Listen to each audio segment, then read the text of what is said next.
जय हिंद दोस्तों, मैं लाहौर सेंट्रल जेल हूँ। मैं उस समय का साक्षी हूँ जिस समय अंग्रेजों ने मेरे प्रांगण में माँ भारती के उन लाडलों को फांसी दिया था जिनके बलिदान की गाथा लिखने पर लेखनी भी रो रही थी। मैं उनके देश प्रेम, त्याग और संघर्षों का साक्षी हूँ जिन्होंने माँ भारती के आंचल पर गुलामी रूपी कालिख को मिटाने के लिए अपने प्राणों की आहूति दे दी थी। वे भी कैसे दीवाने होंगे जो मुस्कुराते हुए फांसी के फंदे से झूल गए थे। दोस्तों, 23 मार्च 1931 वो दिन भारत के इतिहास का सबसे दुखद दिन था, जिस दिन उन क्रांतिकारियों को अंग्रेजों द्वारा देश की सेवा का प्रतिफल फांसी द्वारा दिया गया था। मेरे प्रांगण का सुबह आज और दिनों से कुछ अलग था।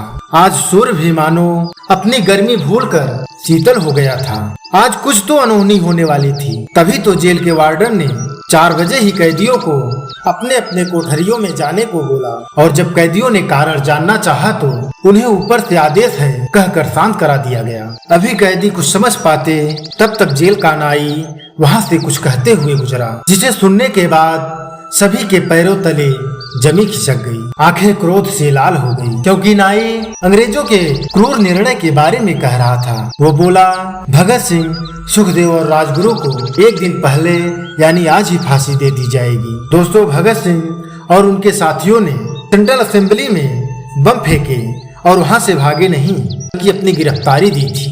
उन्हें 2 साल की सजा हुई। दोस्तों, वे जेल में ऐसे ही थे जैसे किसी शेर को एक छोटे से पिंजरे में बंद कर दिया जाए। भगत सिंह के कोठरियों का फर्श पक्का नहीं था, उस पे घास उगी थी।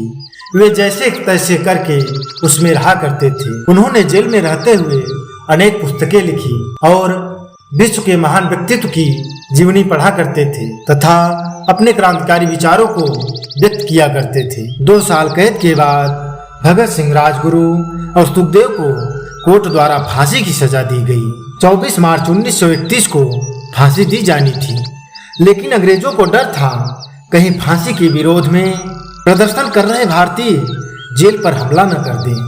इसलिए एक दिन पहले चुपचाप तरीके से फांसी देने का निर्णय किया।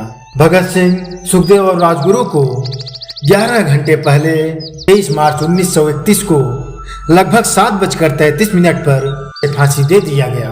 दोस्तों, जिस समय अधिकारी भगत सिंह को फांसी के लिए बुलाने गया था उस समय भगत सिंह लेनिन की जीवनी पढ़ रहे थे, जिसे कुछ समय पहले ही उनके वकील ने उन्हें लाकर दिया था। वे उसके कुछ ही पन्ने पढ़ पाए थे कि अधिकारियों ने उन्हें चलने को कहा, जिसके बाद उन्होंने उसके एक अध्याय पढ़ लेने का आग्रह किया, लेकिन ऐसा नहीं हो सका।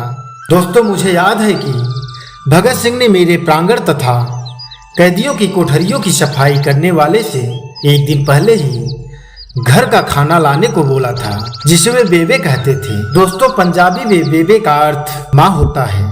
जब भगत सिंह के दोस्त उनसे कहते थे, आप इसे बेबे क्यों कहते हैं, तो वे प्यार से कहते थे, ये तो मेरी माँ की तरह मेरा ध्यान रखता है, इसलिए मेरा बेबे है। लेकिन दोस्तों, समय से एक दिन पहले फांसी होने के कारण बेबे भी उनकी ये इच्छा नहीं पूरी कर सका। सभी कैदियों की आंखें उस रास्ते को निहार रही थी जिधर से भगत सिंह, राजगुरु और सुखदेव को आना था। तभी उन्हें कुछ गीत सुनाई दिए। सरफरोशी की तमन्ना अब हमारे दिल में है, लेकिन उसी के साथ भारी जूतों की भी आवाजें आ रही थी।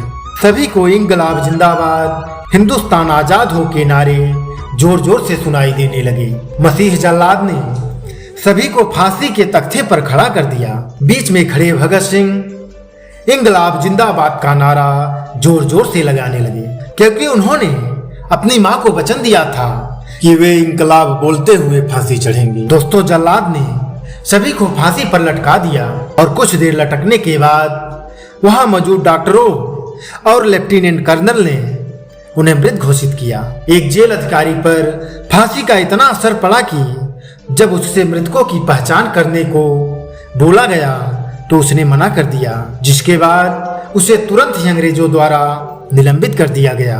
अंग्रेजों की पहले योजना थी कि इन सब का अंतिम संस्कार जेल के अंदर ही किया जाएगा, लेकिन ये विचार भी त्याग दिया गया, क्योंकि अंग्रेजों को आशंका थी कि धुआं देखकर बाहर खड़ी भीड़ जेल पर हमला कर सकती है। इसलिए जेल की पिछली दीवार को तोड़कर ट्रक अंदर लाई गई और बड़े ही अपमानित तरीके से उन सबों को लाद दिया गया। दोस्तों, अंग्रेजों का पहले विचार था कि इन सब का अंतिम संस्कार रावी नदी के किनारे किया जाएगा, लेकिन रावी में पानी कम होने के कारण सतलज के किनारे सबों को जलाना निश्चित हुआ। उनके पार्थिव शरीर को फिरोजपुर के पास सतलज नदी के किनारे लाया गया।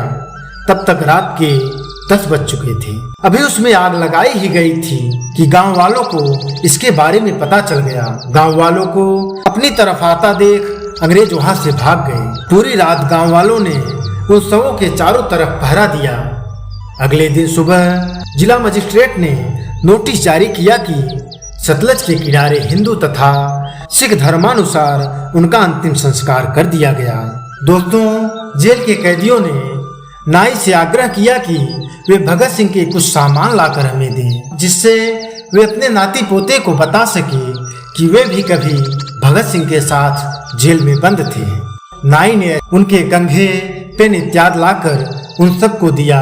उसे पाने की होड़ लग गई थी। अंत में लकी ड्रा द्वारा निश्चित हुआ कि इसका कौन अधिकारी होगा। दोस्तों, ऐसे महान क्रांतिकारियों के जीवन के बारे में, उनके संघर्ष तथा त्याग के बारे में पूरा व्यक्त कर पाना संभव नहीं है। आज हम आप स्वतंत्र जीवन जी रहे हैं तो ये उनके बलिदान का फल है। शहीद दिवस के इस अवसर पर ऐसे महान व्यक्तित्व को हम सभी देशवासियों की तरफ से अश्रुपूरी श्रद्धांजलि। जय हिंद, जय भारत, वंदे मातरम। वीडियो को लास्ट तक देखने के लिए आपका हृदय से आभार। दोस्तों, अगर आप हमारे चैनल पर नए हैं तो वीडियो को लाइक करके चैनल को सब्सक्राइब करिए। साथ ही बेल आइकन दबाना न भूलें, जिससे आपको हमारे अन्य वीडियोज की जानकारी मिलती रहे। आप अपने दोस्तों में वीडियो को शेयर करें, जिससे उनको भी पता चले आप कितने महत्वपूर्ण और जानकारी भरे वीडियोज देखते हैं।